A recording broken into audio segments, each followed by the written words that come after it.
Oke, jadi hari ini tuh sebenarnya adalah pembahasan yang dibilang penting ya penting, dibilang nggak penting ya nggak penting. Eh, karena kita akan bahas sebenarnya secara prinsip bagaimana sel itu merespon perubahan lingkungan dan kemudian bagaimana setiap sel itu memberikan respon secara spesifik. Nah,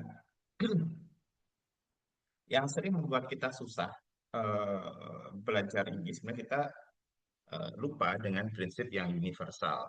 Jadi kalau kita bicara tentang respon, ya respon kita terhadap teman kita, respon kita terhadap perubahan lingkungan, itu sebenarnya cuma ada tiga prinsip. Yang pertama harus mampu mendeteksi, ya harus mampu mendeteksi bahwa eh, suatu sinyal itu ada. Kemudian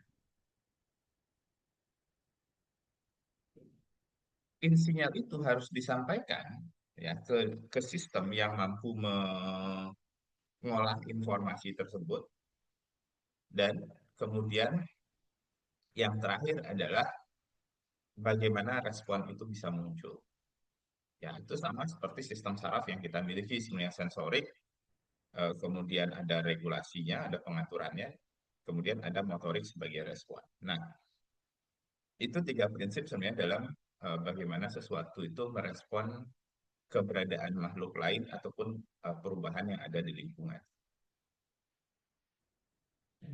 Oke, nah hari ini itu kita akan bahas pada level paling kecil yaitu level tingkat sel. Nah, jadi kalau kita lihat di sini ya, ya secara makro kita bisa lihat misalnya ini ada impala nih. Nah, impala. Impala ini kan dia punya mata untuk mendeteksi keberadaan cita. Nah, dari eh, mata ini dia melihat saat neuron sensoriknya akan mengirim ke otaknya bahwa ini bahaya dan kemudian oleh neuron motorik kaki-kaki ini digerakkan. Nah, ini kan skala makro, tapi skala mikronya seperti apa? Gitu kan? Ya, tentu ketika dia melihat cita, misalnya di sini dia akan menghasilkan eh, hormon ya yang kita sebut dengan biasanya adalah adrenalin atau epinefrin. Nah, di level seluler keberadaan hormon yang diproduksi itu kemudian akan dideteksi oleh sel-sel yang ada di dalam tubuh. Tentu siapa yang bisa mendeteksi adalah yang punya reseptor terhadap epinefrin. Nah, kemudian setelah epinefrin dideteksi oleh sel-sel khusus, maka akan ada aliran informasi. Ini yang kita sebut dengan signal transduction. Nah, ada aliran informasi. Aliran informasi ini berupa umumnya adalah aktivasi serangkaian aktivasi dan inaktivasi dari protein di dalam sel. Sampai nanti ujung-ujungnya adalah mengaktifasi suatu protein target. Nah, protein targetnya ini bisa dalam wujud enzim, bisa dalam wujud faktor transkripsi, bisa juga dalam wujud protein yang lain, misalnya protein struktural membran dan lain sebagainya. Nah, dalam dalam respon kita ini, contohnya itu adalah enzim yang bisa memecah glikogen menjadi glukosa, karena kan untuk lari dia butuh glukosa, ya, sehingga nanti kadar gula darah tinggi, ya, dan sel itu bisa memanfaatkan gula ini untuk menyuplai energi agar impala ini bisa lari dengan kencang. Nah, jadi ini nanti prinsip yang akan kita pelajari atau diskusikan hari ini. Ya, dan semoga nanti ya bisa menambah wawasan kalian. Oh, kok bisa sel itu merespon A, B, C, D, E, dan lain sebagainya. Oke, nah eh, ini adalah suatu ilustrasi awal yang menjelaskan misalnya pada kasus ragi, kenapa ragi itu bisa kawin. Ya, karena seperti kita tahu, sebagian besar ragi itu sebenarnya ada pada kondisi haploid. Nah, pada kondisi haploid, ragi itu ada dua wujud, yaitu wujud A dan wujud alfa. Nah, di lingkungan, ya, agar nanti dia bisa berkembang biak secara generatif, maka harus terjadi fusi sel A dengan sel alfa. Ya. Tidak pernah yang namanya fusi itu atau penggabungan sel itu terjadi antara alfa dengan alfa atau sorry alfa dengan alfa atau A dengan A. Kenapa demikian? Ini berkaitan dengan tadi sinyal yang diproduksi dan kemampuan untuk mendeteksi sinyal yang ada. Alfa mampu menghasilkan sinyal namanya alfa faktor, ya, yang ini. A juga mampu menghasilkan sinyal namanya A faktor. Nah, yang menarik kemudian adalah alfa itu punya reseptor yang mampu mendeteksi A faktor, tapi tidak mampu mendeteksi alfa faktor yang dia produksi sendiri. A juga punya reseptor yang mampu mengenali alfa faktor, tetapi tidak mampu mengenali A faktor. Nah, dengan demikian maka alfa hanya mampu mendeteksi sinyal yang diproduksi oleh A dan A hanya mampu mendeteksi sinyal yang diproduksi oleh alfa. Nah, ketika keduanya bertemu dan menghasilkan sinyal satu sama lain, ya, maka mereka akhirnya bisa fusi dan terbentuklah ragi yang diploid. Jadi dari sini kita bisa paham kenapa A tidak mungkin fusi dengan A. Karena sesama A itu tidak bisa berkomunikasi. Meskipun sesama A bisa menghasilkan A faktor, tapi kan A faktor itu tidak bisa dikenali oleh ragi A sendiri. Nah, hal sama yang sama juga terjadi pada ragi alfa.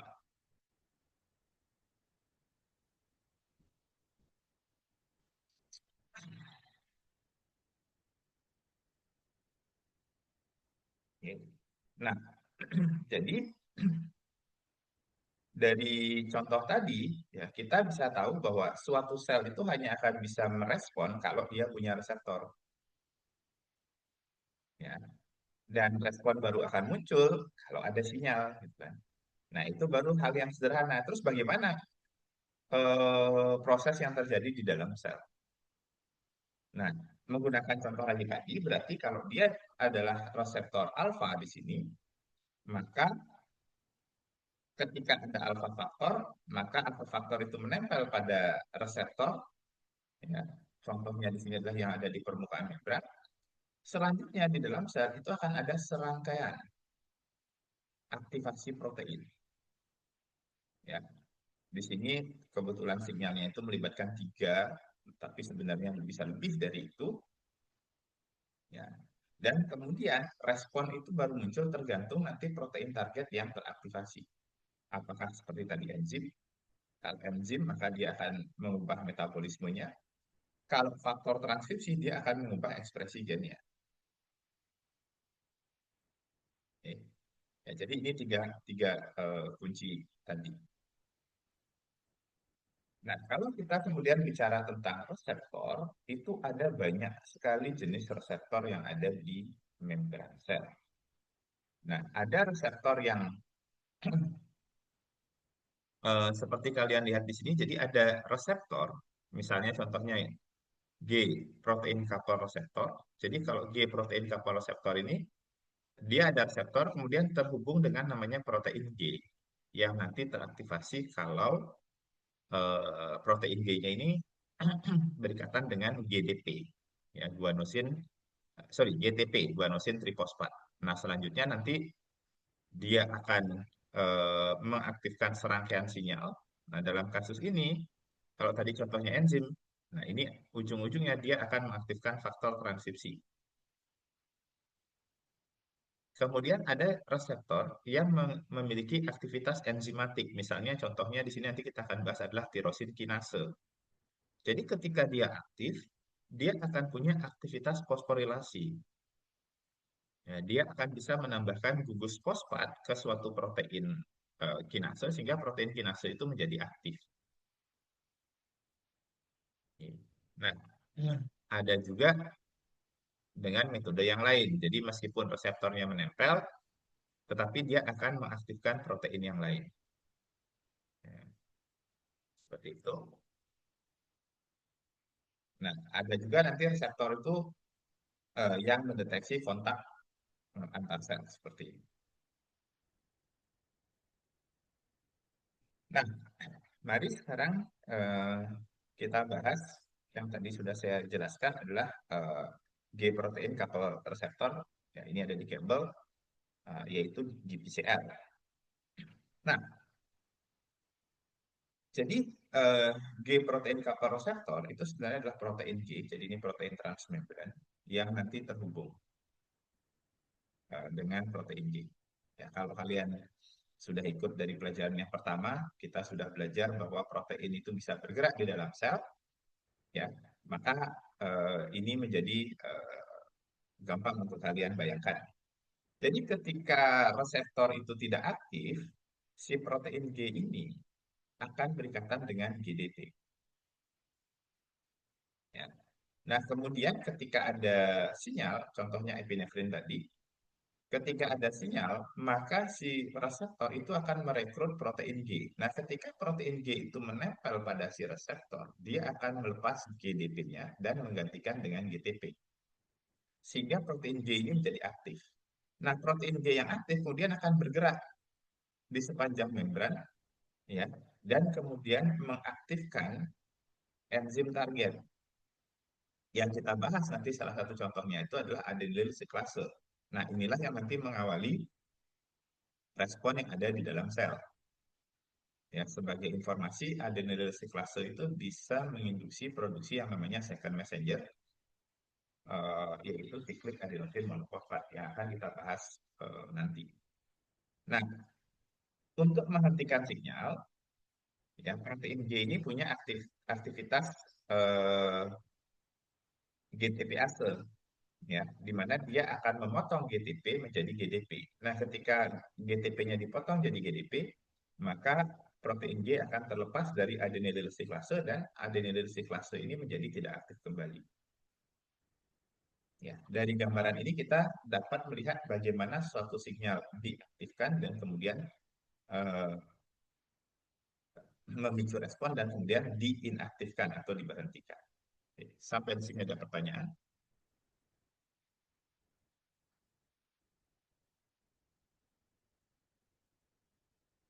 aman? Pak, Pak,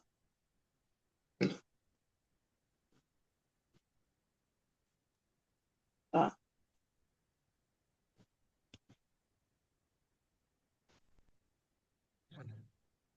Ada pertanyaan, Pak, saya Felicia? mau Aman? tanya, Pak. Ya, Mau Felicia. tanya, yang gambar kedua itu gimana maksudnya?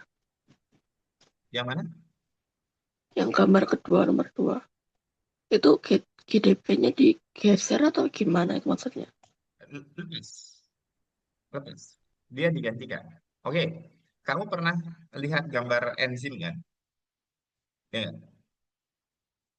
Setiap enzim itu kan dia punya sisi aktif seperti ini. Nah, anggaplah ini adalah sisi sisi aktif ya, analoginya ya. Nah, ketika dia tidak bisa berikatan dengan apapun, sisi aktif ini akan bisa berikatan dengan GDP. Nah, kalau kalian masih ingat yang enzim, ketika kemudian sisi ini berikatan dengan reseptor, maka bentuk dari sisi aktif ini akan berubah. Yang tadinya dia bisa berikatan dengan GDP, jadinya dia akan lebih cenderung berikatan dengan GTP. Seperti itu, Oh, oke, Pak. Felicia. Ya, kamu kalau di Campbell untuk bisa lebih paham, kamu bisa lihat apa namanya non-competitive inhibitor bagaimana bekerja kurang lebih cara kerjanya seperti itu.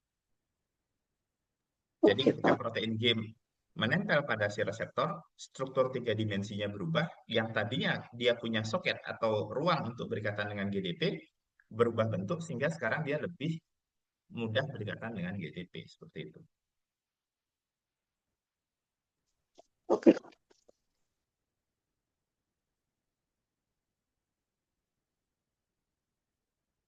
Nah, jenis reseptor yang kedua, nah ini yang apa namanya yang tadi saya jelaskan juga tirosin kinase. Nah, tirosin kinase ya disebut tirosin kinase karena dia punya asam amino tirosin. Jadi asam amino tirosin dan treonin dua itu adalah asam amino yang spesial sebenarnya kalau kalian baca. Dia memiliki kemampuan untuk berikatan dengan fosfat. atau bisa memiliki kemampuan terfosforilasi. Oke. Nah, contoh dari senyawa yang menggunakan tipe ini adalah insulin. Jadi, hormon insulin itu menggunakan tirosin kinase. Awalnya dia akan terpisah, ya, membentuk terpisah seperti ini. Tapi begitu ada hormon insulin menempel di dua sisi, maka dia membentuk struktur dimer. Nah, seperti ini.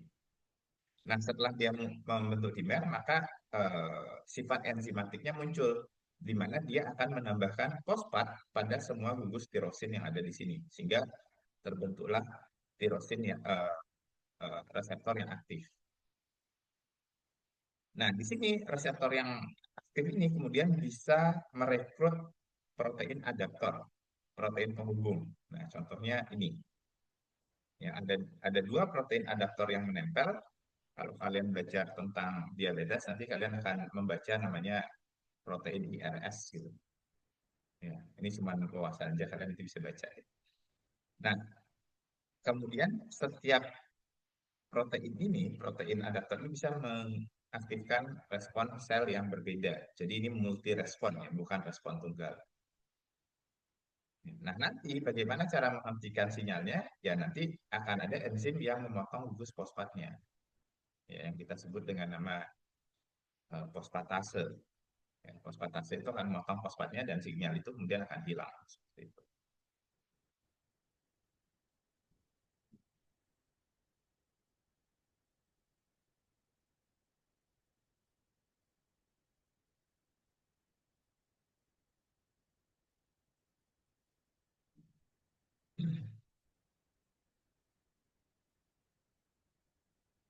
Nah, jenis reseptor yang lain adalah eh, reseptor yang terkoneksi dengan ion. Nah, jadi kalau misalnya ada sinyal, channelnya ini akan terbuka. Ya mungkin kalian sudah tahu contohnya itu adalah neurotransmitter. Jadi kan neurotransmitter itu ada yang link langsung dengan kanal. Jadi kalau dia menempel sinyalnya, maka eh, apa ion itu akan masuk ke dalam sel. Ya, dan ini nanti akan terlibat dalam proses aktivasi sinyal dalam sel. Contohnya itu paling gampang adalah misalnya kalau dia mengaktifkan sinyal kalsium. Nah, kalsium itu bisa masuk ke dalam sel dan akhirnya eh, akan terlibat sebagai second messenger yang kita akan bahas nanti.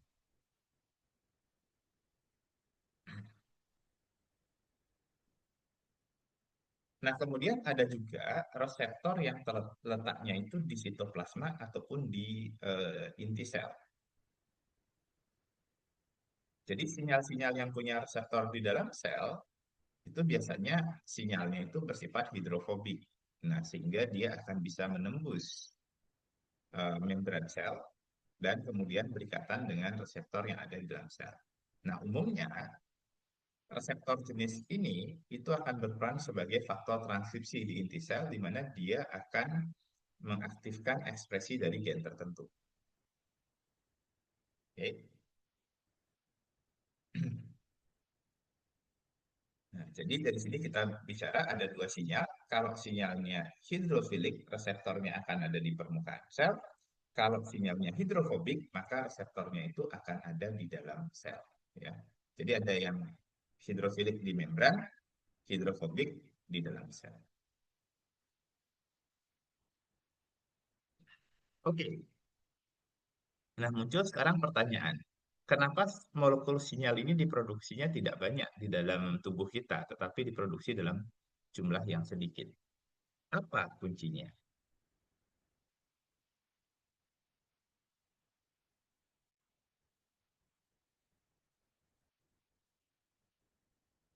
Oke, responnya yang mana lebih cepat di membran sel atau di eh, sorry, membran sel atau yang ada di sitoplasma? Hmm, pertanyaan yang menarik. Ya, jawabanmu tepat. Tebakanmu yang paling cepat itu nanti yang ada di membran plasma. Alasannya itu sederhana. Kalau dia sebagian besar yang ada di membran plasma itu mengaktifkan enzim yang sudah ada. Jadi ini ibaratnya kalau kita bangun rumah, ya ini sudah menggunakan batu bata yang sudah ada. Tapi kalau yang menggunakan membran, batu batanya belum ada. Kamu harus buat dulu batu batanya baru bikin rumahnya. Jadi karena sebagian besar yang reseptornya ada dalam sel itu bekerja dengan cara mengaktifkan gen, berarti sebenarnya proteinnya belum siap. Jadi kalau ibaratkan bangun rumah, ini itu baru nyuruh orang bikin batu bata. Sedangkan yang reseptornya di membran itu sudah mengaktifkan protein yang ada. Jadi sebenarnya batu batanya udah ada, tinggal disusun aja jadi rumah. Kurang lebih seperti itu analoginya. Eh, siapa nih?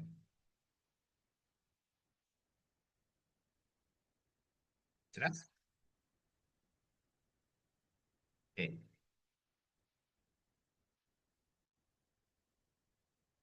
Nah, kemudian sekarang kita akan bahas. Nah, kenapa sinyal itu tidak perlu diproduksi dalam jumlah yang banyak?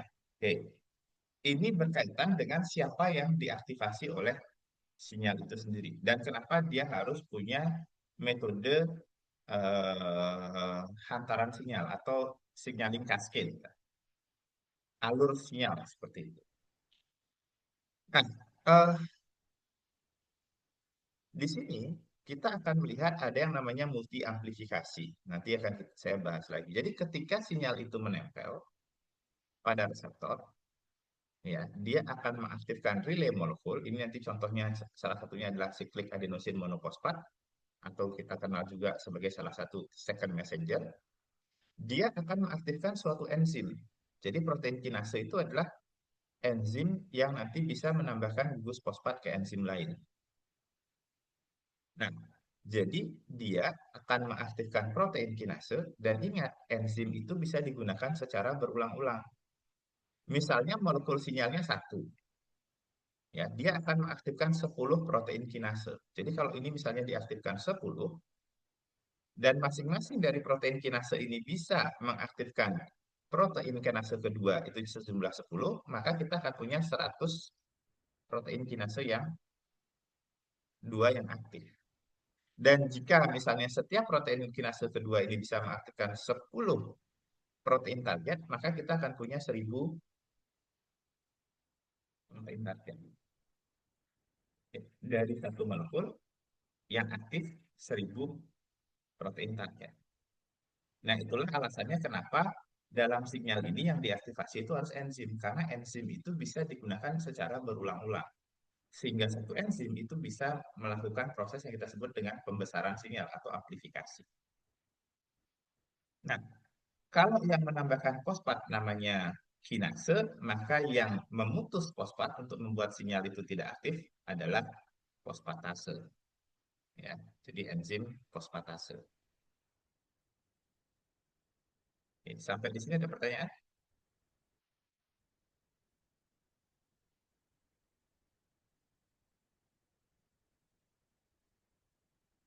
Oke. Nah, dari tadi sudah saya sebut second messenger, second messenger. Apa sih itu second messenger? Oke, untuk sinyal yang tidak bisa masuk ke dalam sel, yang reseptornya ada di membran, maka dia butuh perwakilan. Perwakilan sinyal di dalam sel itu yang disebut dengan nama second messenger. Nah, contoh dari second messenger yang paling terkenal itu adalah CAMP, cyclic adenosine monofosfat.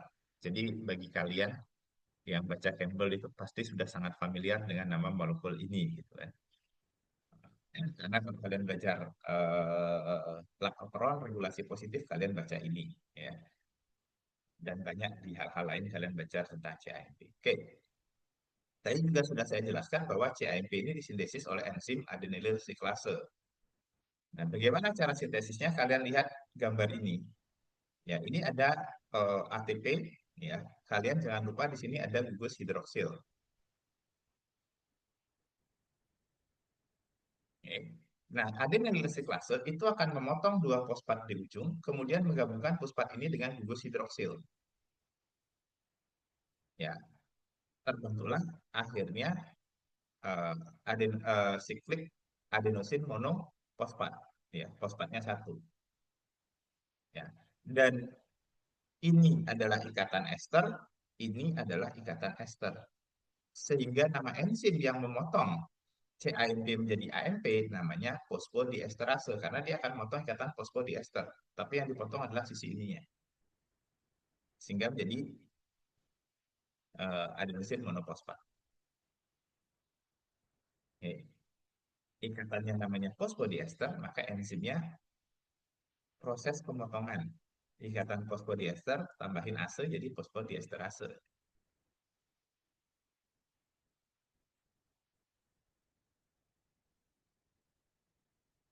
Oke, ada pertanyaan? Atau yang mau menambahkan? Silakan.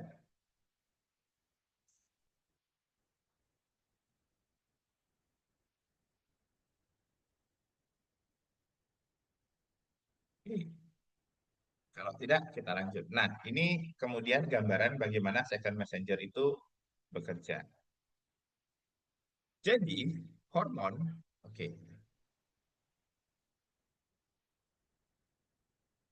Oh iya, yang sama kolera dimanipulasi kalau nggak salah ada nilai kelasnya.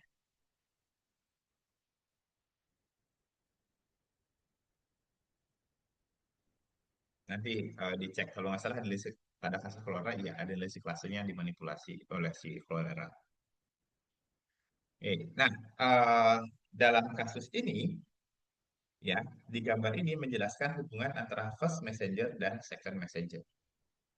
Nah, first messenger, contohnya misalnya hormon epinefrin, itu tidak bisa menembus membran. Kenapa? Karena dia molekul yang hidrofilik. Dan membran ini komposisi utamanya adalah asam lemak yang bersifat hidrofobik.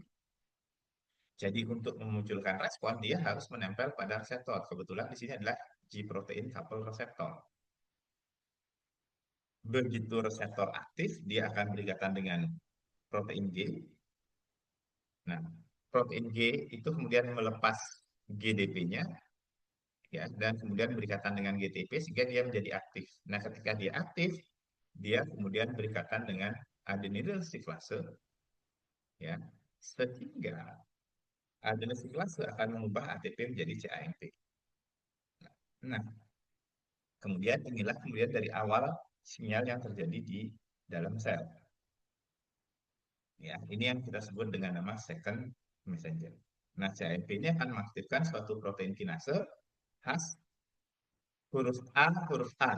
Ya, maka namanya protein kinase A karena diaktifkan oleh CAMP ya. Nah, protein kinase A inilah yang nanti akan mengaktifkan protein kinase lain di dalam sel. Nah, nanti akan ada protein kinase jenis lain, misalnya protein kinase C. Nanti kita akan lihat fungsinya juga di sini.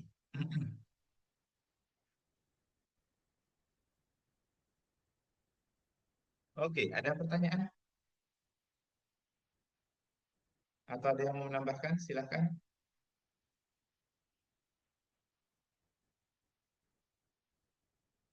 Nah, jika tidak, saya lanjutkan. Nah, ini adalah jenis apa namanya eh, molekul yang lain. Oke.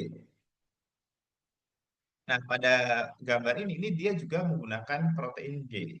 Tetapi protein G-nya adalah protein G jenis yang lain. Jadi protein G itu jenisnya banyak ya, adik-adik bukan satu. Nah, kemudian eh, ketika protein G jenis ini aktif, targetnya bukan adenyl siklase, tetapi fosfolipase C. Nah, fosfolipase C ini bisa memotong eh, jenis lipid yang ada di membran menjadi komponen diacylglycerol, ya, jadi trigliserid, tapi sudah hilang satu asam lemaknya. Dan kemudian senyawa ini fosfoinositol difosfat berubah jadi inositol trifosfat. Nah, inilah yang nanti berperan sebagai second messenger. Nah, dia akan bergerak ke retikulum endoplasma halus, menempel pada reseptor yang berperan sebagai kanal, dia akan melepas kalsium. Nah, kalsium ini juga akan berperan sebagai second messenger. Ya. Nah, di mana nanti kalsium ini bisa berikatan dengan berbagai protein. Salah satu yang terkenal itu adalah kalmodulin. Jadi kalau kalian baca nanti proteinnya adalah kalmodulin. di mana dia akan mengaktifkan berbagai jenis protein yang ada di dalam sel. Oke, nah ini contoh kita sudah tahu. Termasuk DAG ini juga nanti bisa berperan sebagai second messenger. Ya.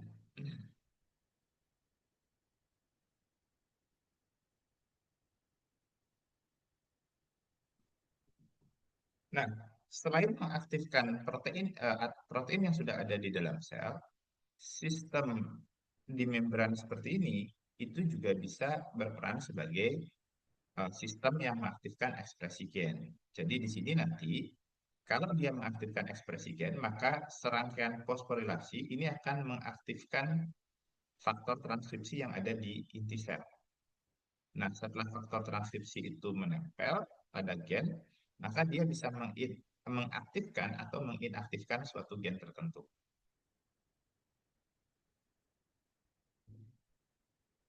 Oke, oke, sampai di sini ada pertanyaan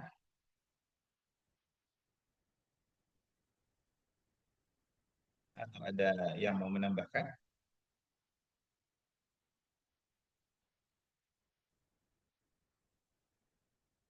Oke, kalau tidak kita lanjut. Nah, ini tadi yang saya bilang amplifikasi ya. Jadi kenapa misalnya molekul sinyal seperti hormon yang kita produksi dalam tubuh itu produksinya sedikit, ya, tidak banyak.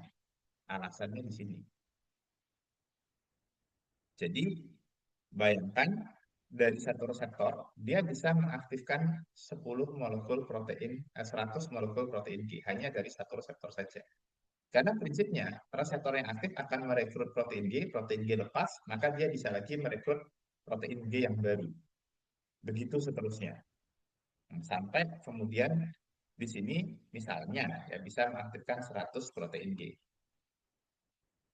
Ya. Nah, tentu karena protein G itu dia harus menempel dengan adenin resiklase, maka 100 protein G ini akan bisa mengaktifkan 100 adenin resiklase.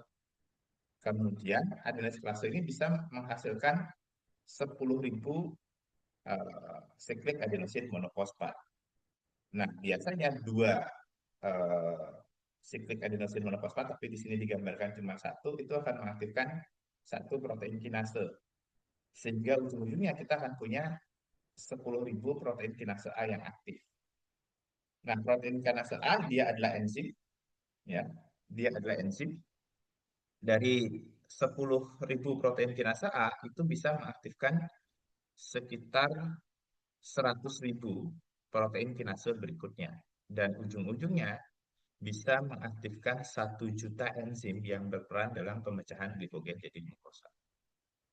Ini sedikit bayangan proses amplifikasi yang terjadi untuk molekul sinyal yang eh, reseptornya ada di membran sel. Nah, bagaimana dengan molekul sinyal yang reseptornya itu ada di dalam sel? Ada yang tahu nggak sinyalnya di mana? Nah, tadi yang mana gambarnya ya? Nah, yang ini misalnya. Kalau seperti ini, amplifikasinya kira-kira di mana? Pada proses yang mana terjadi amplifikasi? Kalau pada membran kan tadi sudah jelas aktivasi protein kinasenya ya. Nah, sekarang kalau dia reseptornya ada di dalam membran, amplifikasinya di proses yang mana?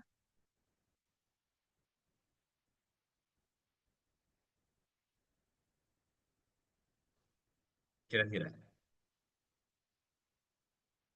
Wih, ada lintang Siregar.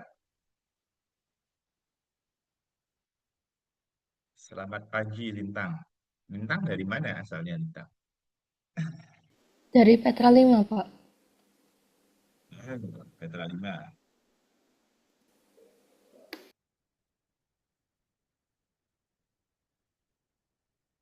tetangganya Ubaya berarti. Dulu saya sering lewat sana, Lintang, waktu kampus sering naik motor dulu. Lewat depannya sekolah Petra 5. Tapi sekarang jarang, sudah macet sebenarnya. Oke, nah di mana aplikasinya itu di sini sebenarnya. Karena begitu satu faktor transkripsi menempel pada promotor, ya, dia akan bisa merekrut RNA polimerase berkali-kali. Jadi begitu RNA polimerase masuk, dia melakukan proses transkripsi, maka RNA polimerase yang lain itu masuk lagi, kemudian melakukan transkripsi lagi. Ingat, RNA polimerase itu bukan satu molekul di dalam sel, dia itu banyak. Gitu. Sehingga begitu ada RNA polimerase yang nempel, kemudian melakukan proses transkripsi, nanti kita akan bahas pada ekspresi gen, uh, area promotornya kosong lagi, sehingga RNA polimerase baru akan nempel lagi gitu. Sehingga dari satu gennya mungkin akan dihasilkan 100 mRNA misalnya. Nah, masing-masing mRNA kalian lihat itu bisa ditranslasi oleh beberapa ribosom secara bersamaan. Anggaplah kemudian satu mRNA ini bisa ditranslasi sebanyak 100 kali. Sehingga protein yang kita hasilkan nanti apa? 100 kali 100, 10.000 protein. Jadi amplifikasinya itu terjadi pada proses transkripsi dan translasi. Jelas siapa ini? Dan yang lain.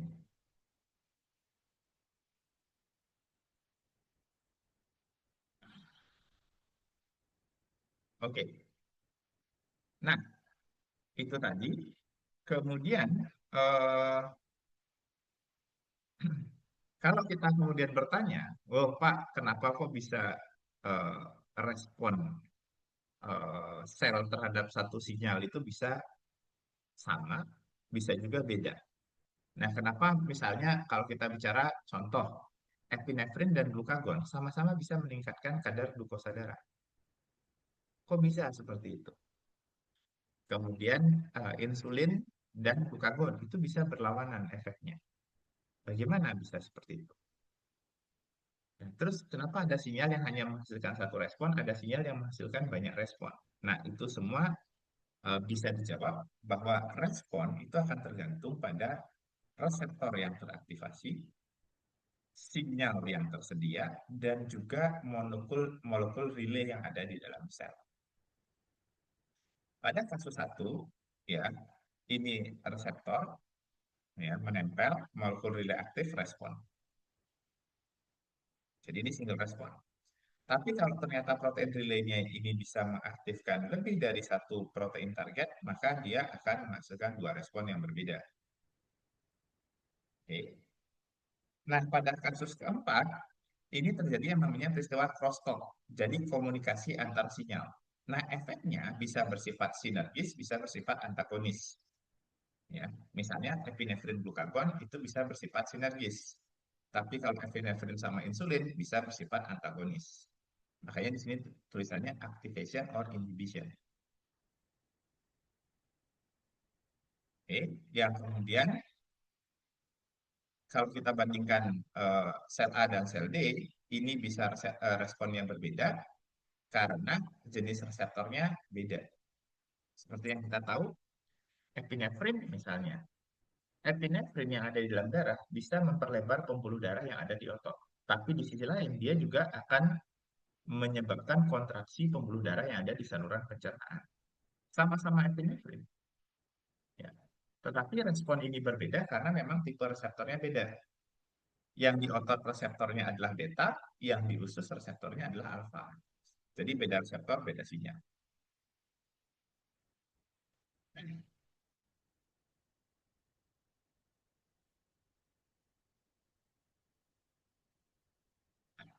Nah, ini contoh yang tadi sebenarnya sudah kita bahas dari awal bahwa ada yang namanya adaptor atau scaffolding protein. Jadi begitu reseptor itu menempel, si protein ini akan menempel pada reseptor dan dia bisa fasilitasi tiga protein kinase yang berbeda sehingga nanti sinyalnya itu akan bersifat divergen. Jadi lebih dari satu respon yang muncul.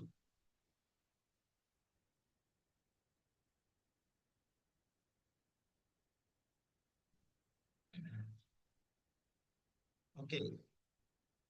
Nah, itu tadi sinyal transduction dan kemudian berikutnya kita membahas tentang eh, apa namanya apoptosis. Nah, salah satu efek dari keberadaan sinyal itu adalah apoptosis. atau kematian sel. Ya, kematian sel itu atau apoptosis bisa terjadi secara internal, bisa juga dipicu dari luar sel. Nah, kalau dia dipicu dari luar sel, ini misalnya, ya, kita lihat posisinya. Ada reseptor, ada protein namanya CAD9 yang eh, di mana dihambat oleh keberadaan protein CAD4. Oke. Kalau ada sinyal, CAD4-nya ini tidak diaktifkan, sehingga eh, sorry, kembali. Jadi CAD9-nya aktif itu akan menghambat CAD4. Nah, tapi kalau ada sinyal, CAD9-nya tidak diaktifasi, ya, sehingga CD4 menjadi aktif. CD4-nya aktif mengaktifkan CD3, dan selanjutnya dia akan mengaktifkan protein nuklease dan protease yang lain. Mungkin kalian yang paling hafal karena sekarang adalah era CRISPR, ya, salah satu protein yang aktif itu adalah caspase. Nah, jadi nanti ciri khas dari protein yang mengalami apoptosis, sel yang mengalami apoptosis itu adalah selnya terfragmentasi seperti ini. Ya, beda dengan nefrosis, ya. Kalau nefrosis selnya itu pecah. Ya, kalau apoptosis selnya itu akan terfragmentasi dan DNA-nya itu akan berubah menjadi fragmen-fragmen DNA pendek. Nah, itu bedanya antara nefrosis dan eh, apoptosis. Nah, salah satu yang penting dalam apoptosis itu adalah ini. Ya, dia mengatur perkembangan. Ya, contohnya pada gambar ini adalah bagaimana pada awalnya selama dalam kandungan kita itu punya selaput kayak bebek. Ya. Nah, kemudian sel-sel yang ada di antara sela jari ini itu mengalami eh, apa namanya apoptosis sehingga jari kita terpisah seperti sekarang. Oke, sampai di sini ada pertanyaan.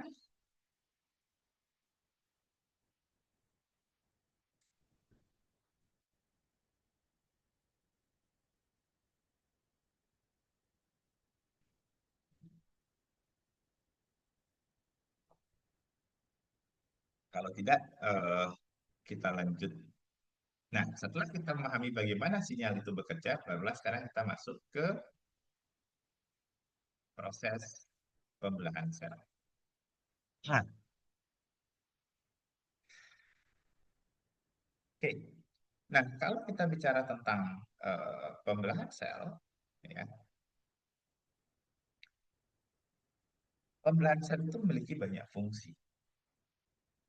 Ya, tentu kalau kita percaya bahwa di dunia ini yang pertama kali ada adalah organisme sel tunggal dan juga bukti ilmiah menunjukkan seperti itu, maka tujuan pertama dari pembelahan sel itu sebenarnya adalah reproduksi, yaitu untuk memperbanyak sel.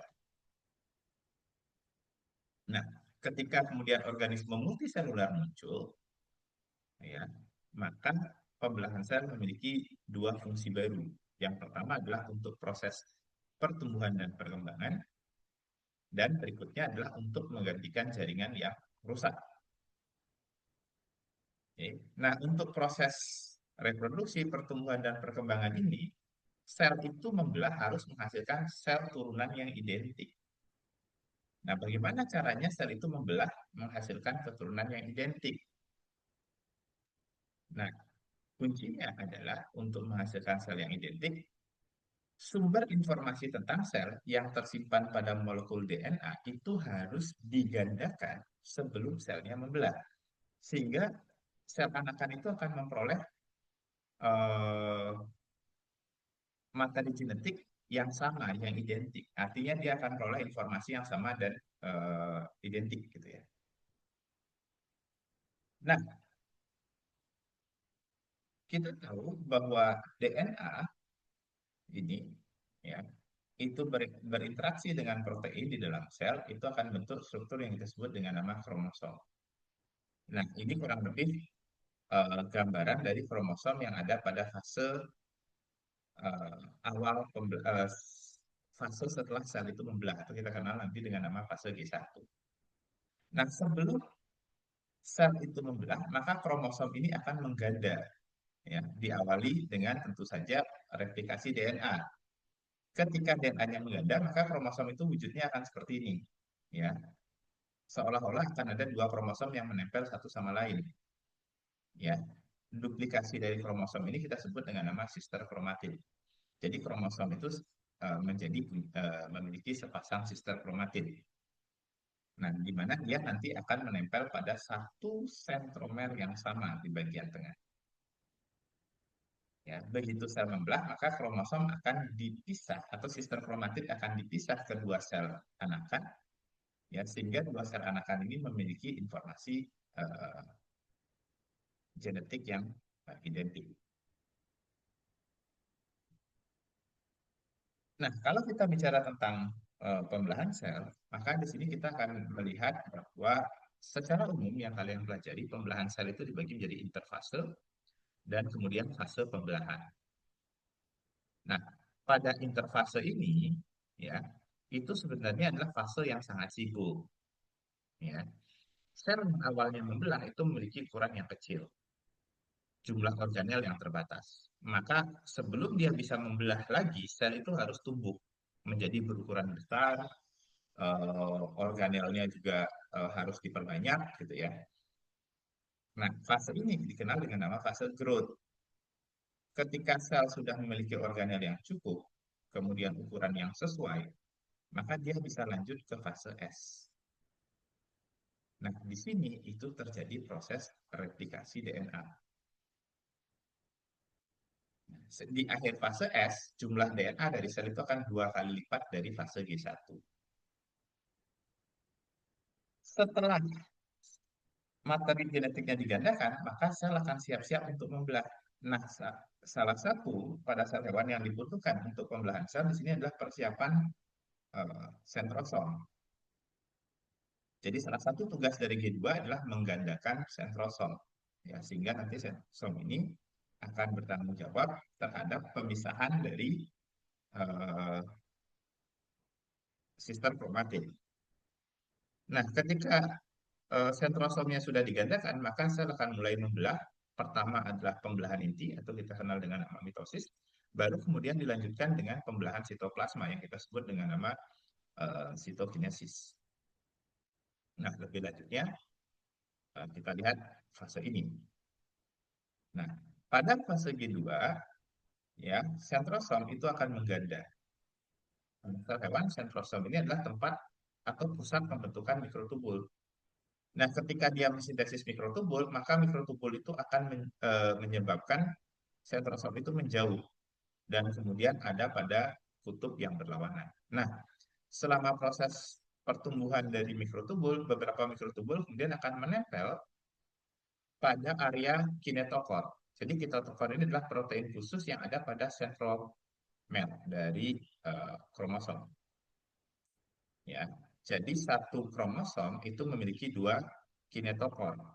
Nah, masing-masing kinetokor itu akan menempel dengan mikrotubul, ya, dari salah satu kutub. Ya, seperti yang kita lihat gambar ini, ya.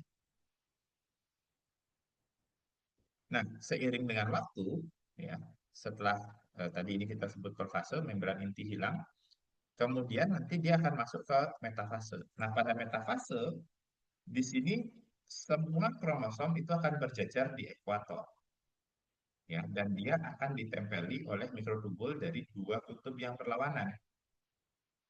Sehingga ketika mikrotubul ini memendek, maka sistem kromatid akan terpisah, ya, dan 2 sel ini akan mendapat uh, kromosom yang sama, gitu ya, atau kopian kromosom yang sama. Nah, fase ini disebut dengan anafase, di mana sister kromatid itu terpisah dan kemudian menuju kutub yang berlawanan. Nah, setelah anafase dilanjutkan dengan pembagian sitoplasma, ya. Telofase dulu, membran intinya terbentuk.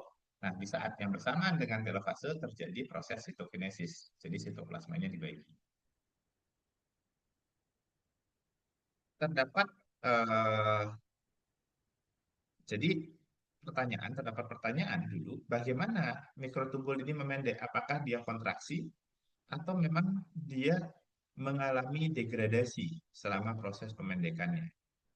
Nah, untuk menjawab hal tersebut, kemudian Gary Boris dan koleganya itu melakukan eksperimen dengan memberikan suatu zat warna pada mikrotubul seperti ini. Dan dia kemudian mengamati pergerakan dari eh, sistem kromatin di sini. Ya, dia sudah berubah jadi kromosom. Jadi dia mengamati pergerakan kromosom. Ternyata selama kromosom ini bergerak mendekati kutub, area yang diberi tanda ini tidak mengalami pemendekan. Yang artinya mikrotubul itu tidak bisa kontraksi. Tetapi selama kromosom ini bergerak menuju eh, kutub yang berlawanan, mikrotubulnya itu akan didegradasi. Nah, sehingga eh, pada penelitian lebih lanjut diketahui bahwa area kinetokor di sini, tempat menempelnya mikrotubul, ini memiliki peranan dalam mendegradasi mikrotubul, sekaligus yang menyebabkan dia bisa bergerak. Di dalam mikrotubul ini terdapat protein motor. Jadi protein motor ini menyebabkan eh, kromosom itu bergerak menuju kutub yang berlawanan. Nah, selama proses pergerakan, mikrotubulnya didegradasi.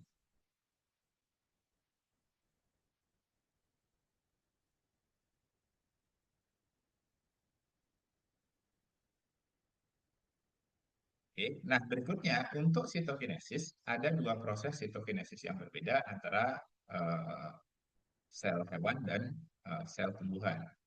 Pada sel hewan, sitokinesis itu disebabkan oleh terbentuknya cincin pembelahan. Nah, di sini sitoskeleton yang berperan adalah aktin dengan protein motornya adalah miosin. Pada sel tumbuhan nggak mungkin membuat seperti ini karena sel tumbuhan itu memiliki dinding yang keras, ya, sehingga metodenya sedikit berbeda. Dia membentuk sekat di bagian tengah, ya, dia membentuk sekat seperti ini. Nah, untuk bisa membuat sekat seperti ini, dia akan memposisikan apa namanya badan Golgi itu di dua sisi yang berlawanan. Kemudian di sini itu akan ada mikrotubul yang berperan sebagai rel. Nah, badan Golgi itu akan mengirim vesikel-vesikel ke arah tengah. Vesikel ini berfusi sehingga terbentuknya namanya sel plate. Nah, sel plate ini melebar bersatu dengan dinding sel yang telah ada, maka terbentuklah kemudian dua sel yang identik seperti ini. Yaitu perbedaannya antara sitokinesis sel hewan dan sitokinesis sel tumbuhan. Oke, sampai di sini ada pertanyaan?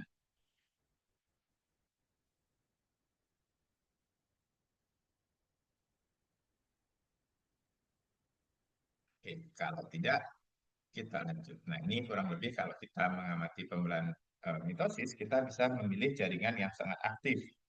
Misalnya jaringan meristem akar ataupun meristem batang.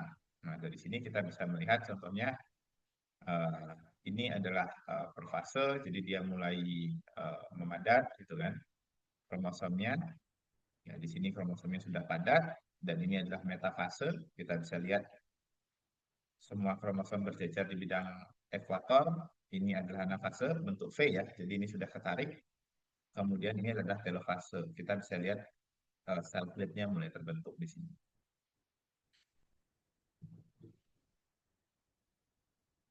Oke. Nah, kemudian ya pembelahan sel ya pembelahan sel itu diatur ya kapan sel membelah kapan tidak. Nanti kita lihat ada yang namanya checkpoint. Tapi sebelum itu, bagaimana cara ilmuwan tahu lamanya masing-masing siklus ini?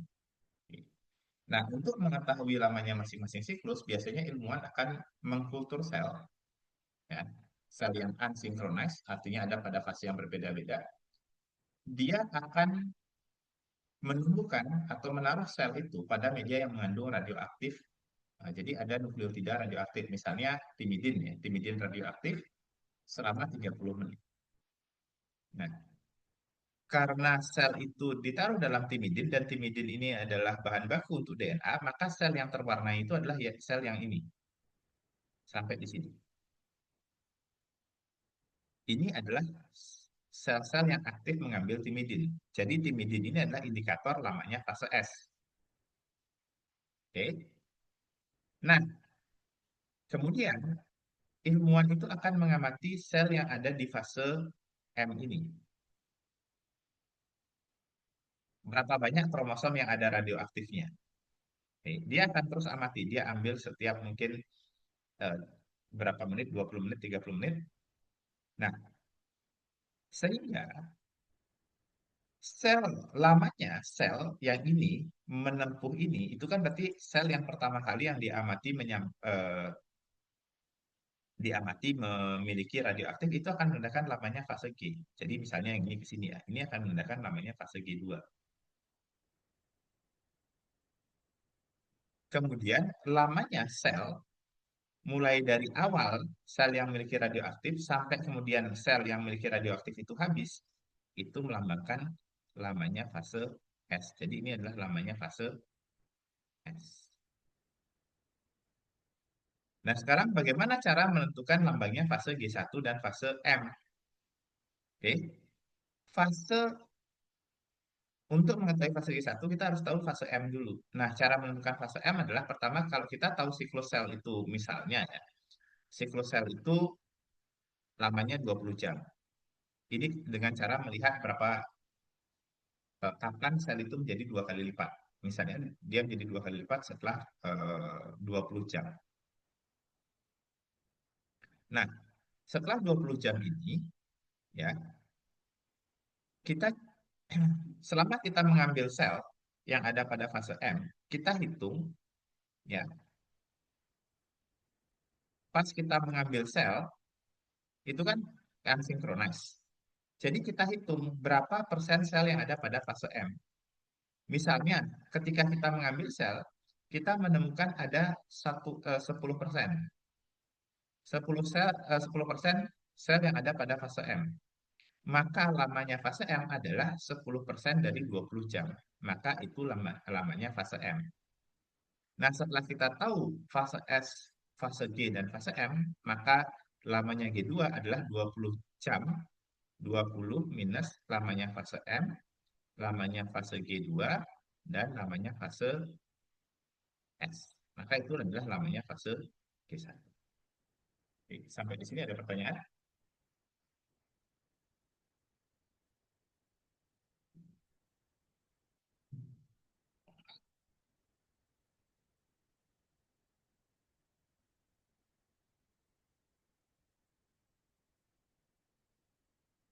Jelas?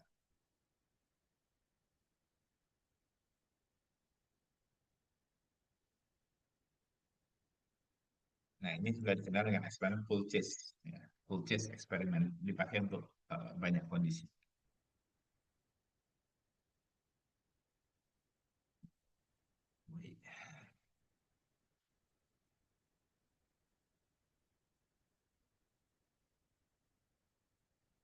Nah, bagaimana ilmuwan bisa tahu siklus sel itu berjalan seperti apa? Siapa yang mengatur?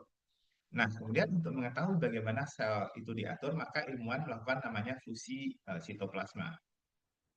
Dia fusi sel S dengan G1, M dengan G1. Nah, apa yang menarik? Kalau sel yang ada pada fase S difusi dengan G1, maka yang G1 ini akan mengikuti fase S. Apa ciri-cirinya? Dia akan mulai melakukan proses sintesis DNA. Tapi kalau fase M digabung dengan G1, maka G1 ini akan mengikuti fase M. Awalnya kromosomnya terurai, kemudian tiba-tiba dia memadat. Nah, karena G1 itu belum mengalami replikasi DNA, tentu kromosomnya bentuknya seperti ini, tidak ada sister kromatid ya. Nah, artinya dari eksperimen ini adalah yang mengatur jalannya siklus sel itu ada di sitoplasma, dan kemudian siklus sel itu bergerak maju, tidak bergerak mundur. Ya. Nah, ini adalah gambar fusi antara G1 dengan M ya. Kita bisa lihat perbedaan kromosomnya. Kalau G1 kromosomnya itu mulai memadat di sini. Nah, ini adalah G1 dengan eh, apa namanya mitotik kromosom yang D. Ya ini kalau misalnya M dengan S, maka S itu akan hancur selnya. Kenapa M dengan S itu hancur? Karena kan dia sedang melakukan replikasi DNA. Oke. Dan ini kalau M dengan G2, maka dia G2 akan mulai memadat kromosom. Nah, ternyata ya di dalam sitoplasma itu akan terdapat protein ya namanya siklin. Nah, siklin ini jumlahnya berubah-ubah selama siklus sel. Oke. Ketika sel akan membelah, jumlahnya meningkat. Ketika sel selesai membelah, maka dia akan didegradasi. Ya. Nah, siklin ya di sini eh, sintesisnya akan meningkat ketika sel akan membelah. Jadi selama fase G2 dia naik. Dan ketika siklin itu meningkat, dia akan berikatan dengan protein lain namanya CDK, Cyclin Dependent Kinase, dan membentuk protein namanya MPF, Maturation Promoting Factor. Nah, gabungan dari siklin dan CDK yang membentuk MPF inilah yang kemudian memicu sel itu untuk mengalami mitosis. Nah, apakah semua sel itu akan membelah seperti itu? Alurnya jawabannya tidak. Karena seperti yang saya bilang tadi bahwa agar menjamin sel anakan itu normal, ya, maka dalam siklus sel itu ada namanya checkpoint. Nah, misalnya di gambar ini ada checkpoint pada G1. Ya, kalau sel itu gagal melewati checkpoint, dia akan bisa diarahkan masuk ke fase G0. G0 itu artinya sel yang tidak aktif membelah. Oke. Nah, kalau dia kemudian mendapatkan sinyal G1, oke, Anda lolos, maka dia akan masuk dan kemudian memasuki fase checkpoint G2, ya. Checkpoint G2 ini untuk memastikan apakah semua kromosom itu sudah ditempeli oleh benang spindle, ya. Yang ini, ya, ini checkpoint G2 kalau lolos, saya selalu gambar nih. Nah, setelah checkpoint G2 lolos, semua kromosom ditempeli dengan spindle, maka dia harus melewati checkpoint M, di mana checkpoint M ini kodenya adalah apakah semua dari sistem kromatin itu sudah terpisah. Jadi ada pada fase. Nah, kalau dia nggak berhasil, maka sel itu akan ditahan, tidak boleh membelah lebih lanjut. Kalau gagal memperbaiki diri ya salah satunya tadi opsinya adalah mengalami apoptosis atau kematian sel.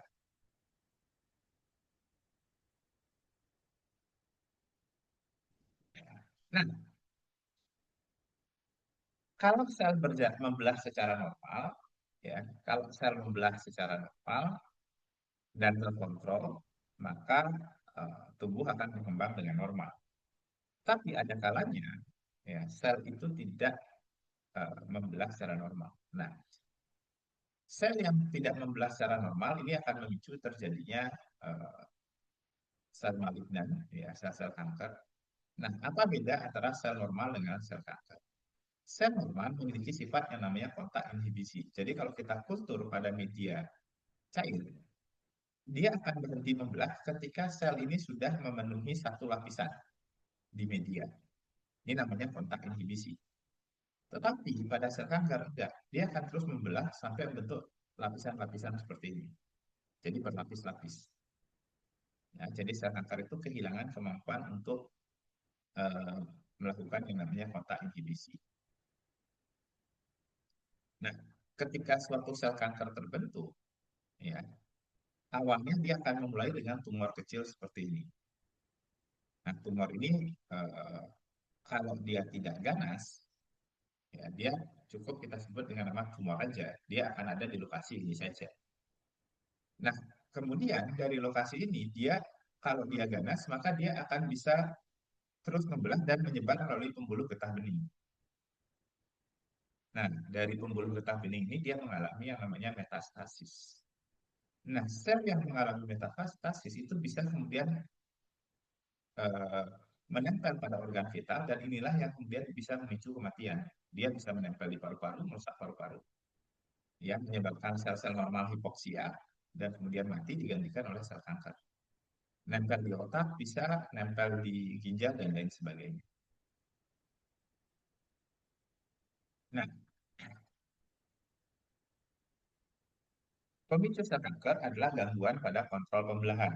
Di sini kita mengenal ada dua gen, dua kelompok gen yang terlibat dalam proses pembelahan sel. Yang pertama adalah yang memicu pembelahan sel, itu disebut dengan nama proto-onkogen, ya. Dan yang satunya lagi menghambat pembelahan sel, contohnya checkpoint tadi, itu yang kita sebut dengan nama tumor suppressor gen. Ya, yang terkenal itu adalah P53. Yang di soal-soal yang ditulis P53. Nah, tumor suppressor gen itu bersifat mutasinya itu bersifat resesif. Jadi untuk bisa menghasilkan sel kanker, kedua alel yang kita miliki itu harus mengalami mutasi. Sedangkan proto-onkogen itu mutannya bersifat dominan. Satu alel saja mengalami mutasi, maka dia akan bisa memicu terjadinya kanker. Nah, itu yang bisa saya bagi pagi ini. Ada pertanyaan?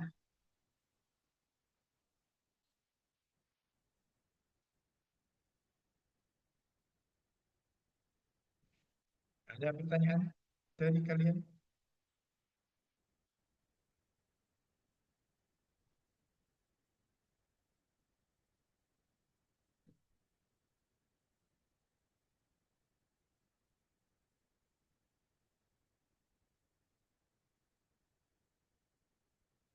Hmm, Oke,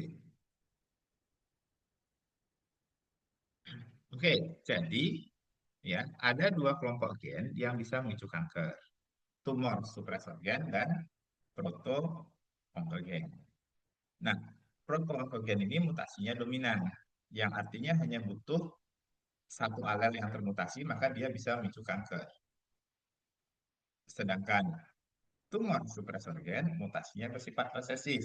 Artinya untuk bisa memicu kanker, maka kedua alel harus mengalami mutasi. Sampai di sini jelas? Siapa nih?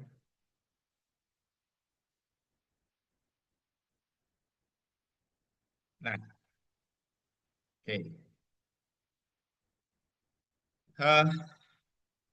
Kemudian bagaimana sih kanker itu tercipta? Tadi kita sudah lihat, bisa saja ya protoonkogennya itu mengalami mutasi ya sehingga eh, dia itu menjadi protein yang tidak bisa dikontrol oleh tumor suppressor gen ya seperti ini. Nah, kemungkinan yang kedua misalnya kalau terjadi translokasi kromosom. Jadi protoonkogen ini berpindah sehingga dia akan ada pada promotor yang berbeda. Jadi regulatornya beda. Akhirnya yang awalnya diekspresikan cuma satu menjadi banyak. Sehingga rasio antara tumor suppressor dengan proto-onkogen itu tidak seimbang. Nah, ini juga bisa memicu kanker. Hal yang lain mungkin terjadi yang namanya duplikasi gen, sehingga jumlah proto-onkogen itu menjadi banyak.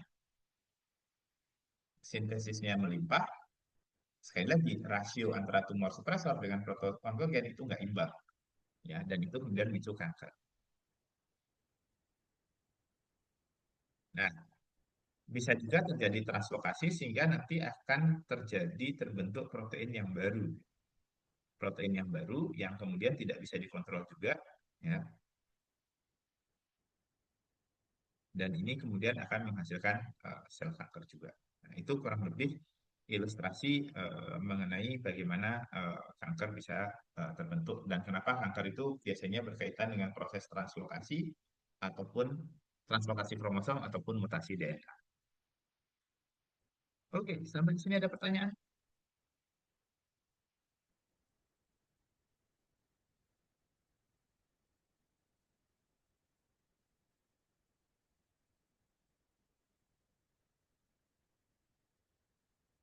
Iya, Jadi proto sama tumor suppressor gen itu adalah kelompok gen yang berdasarkan efeknya.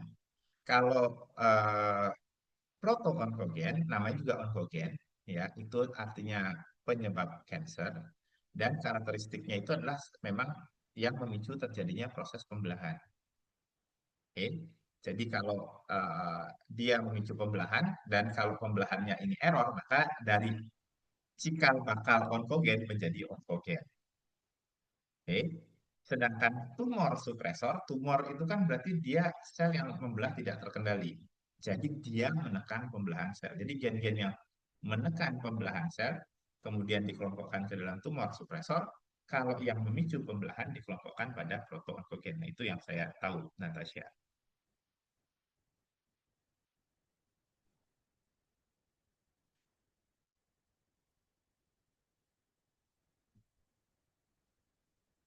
Atau Natasha kemudian mau menambahkan, boleh kalau ada pengetahuan baru.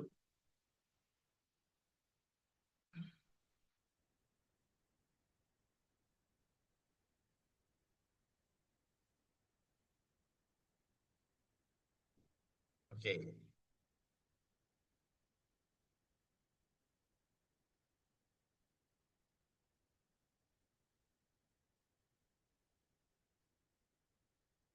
Oke. Nah, kemudian, cara ya mungkin kalian familiar dengan ini. Eh, Kemudian, nah, bagaimana cara kita bisa mendeteksi adanya gangguan pada siklus sel?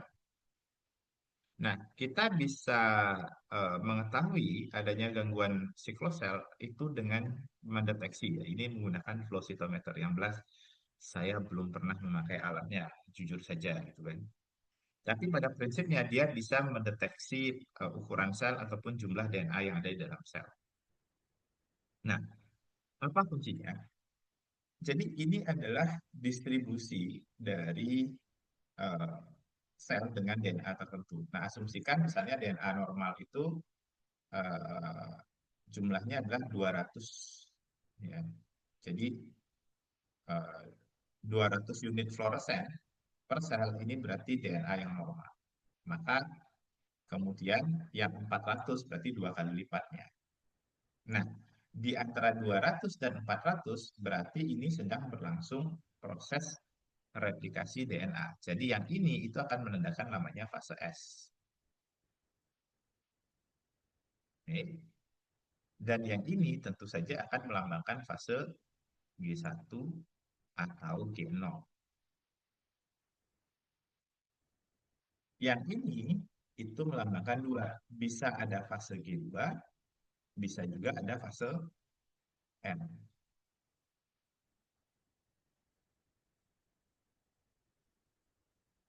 Oke. Nah itu ya, nanti kalau kalian dapat yang seperti ini biar nggak kaget. Nah, kemudian ketika kita memberikan senyawa obat-obatan pada suatu sel, kita lihat di sini apa yang terjadi. Nih, G1-nya naik, ya, secara rasio. G2M-nya turun, yang S juga turun. Nah, artinya apa? G2, ya, G2 ke G1 atau M ke G1 ini nggak ada masalah karena jumlah di sini meningkat.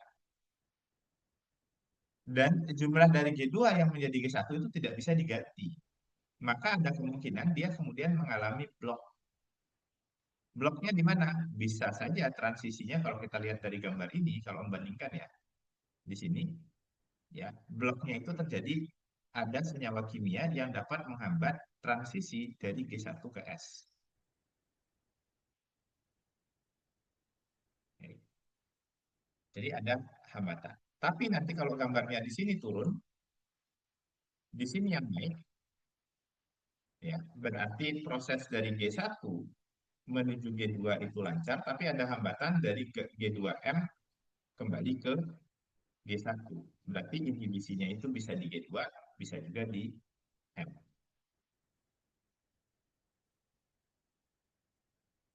Oke, sampai di sini ada pertanyaan.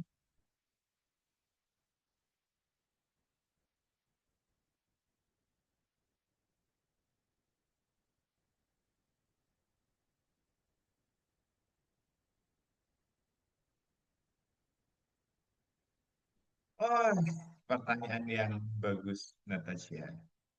Ini sih kemungkinan adalah noise ya. Saya nggak yakin yang 0 sampai 600 ini mungkin aja noise. Saya jujur belum baca, tapi pertanyaan yang bagus. Tapi kemungkinan ini adalah eh, noise saja.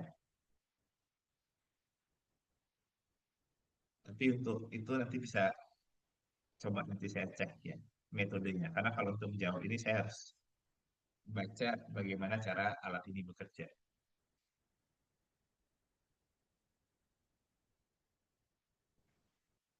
Oke, ada pertanyaan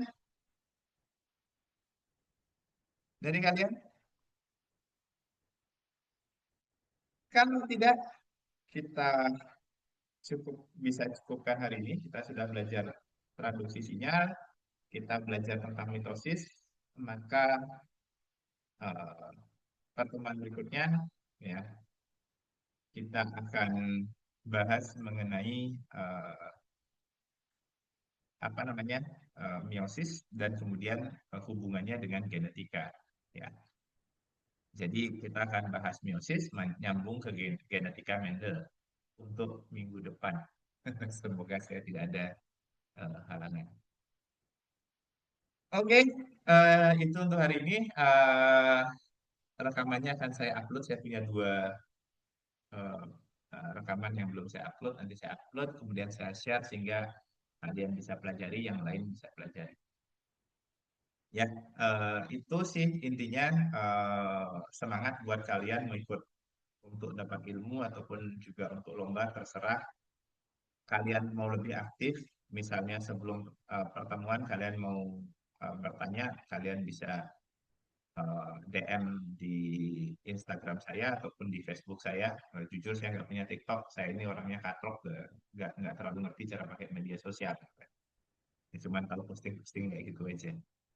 Tapi, tapi sekali lagi terima kasih sudah menemani pagi ini. Eh, ya. Oh, Stefani, boleh, Stef. Nanti saya kasih. Oke, Eh, itu dari saya. Sampai ketemu minggu depan. Terima kasih tadi Natasha dan ada Calvin, para sesepuh ini yang menyempatkan pagi harinya untuk nongol sebentar. Oke, baik. Terima kasih. Selamat pagi semuanya.